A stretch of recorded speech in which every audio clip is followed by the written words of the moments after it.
പാർട്ടിക്കുന്ന ആവശ്യം കെട്ടുപാടുകളും മറ്റുത്തരവാദിത്തങ്ങളും ഇല്ലാത്ത ഒരു നേതൃനിരയാണ്. പ്രകൃതി നിയമങ്ങൾക്ക് കുറച്ചൊക്കെ നമ്മൾ വഴങ്ങേണ്ടതല്ലേ? വഴങ്ങരുത്. ലൗകികമായ തൃഷ്ണകളെ നമ്മൾ അതിജീവിക്കണം. മാനവരാശിയുടെ നിലനിൽപ്പ് തന്നെ കുടുംബം എന്ന എസ്റ്റാബ്ലിഷ്മെന്റിലല്ലേ?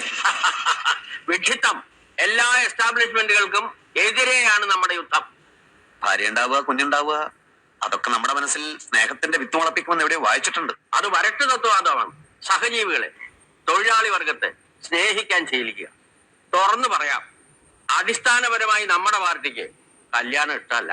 അപ്പൊ സാറ് കല്യാണം കഴിച്ചതോ? അതിൽ ഞാൻ ഇന്ന് ഖേദിക്കുന്നു. എന്നാ പിന്നെ ഇപ്പൊ ഭാര്യ ഉപേക്ഷിക്കരുതോ? തന്റെ കാര്യമാണ് നമ്മളിപ്പോ ഡിസ്കസ് ചെയ്യുന്നത്. പറയുന്നതൊന്ന് പ്രവർത്തിക്കുന്നത് വേറൊന്നും. ദൈവമില്ല, അമ്പലമില്ല എന്നൊക്കെ വിളിച്ചു പോകും. എന്നിട്ട് ആരും കാണാതെ തലയിൽ മുണ്ടും പോയിച്ച് ദൈവത്തെ തൊഴാൻ പോകും. ആര്? സാറ് തന്നെ. തൃച്ചമ്പടി അമ്പലത്തിൽ എന്നും കാലത്ത് സാറ് തൊഴാൻ പോകുന്നത് ഞാൻ കാണാറുണ്ട്. താനിതെങ്ങനെ കണ്ടു? ഞാനൊരു രഹസ്യമായിട്ട് തൊഴാൻ പോകാറുണ്ട്.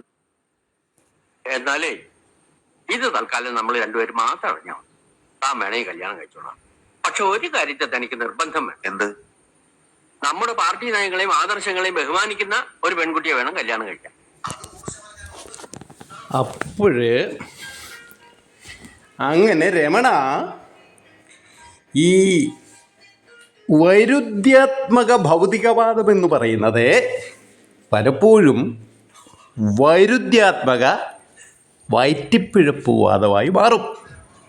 ഇത് നമ്മുടെ പ്ലാൻ ബി ആണ്. ഒന്നൊത്തില്ലെങ്കിൽ അടുത്തത് നമ്മൾ കളിക്കും.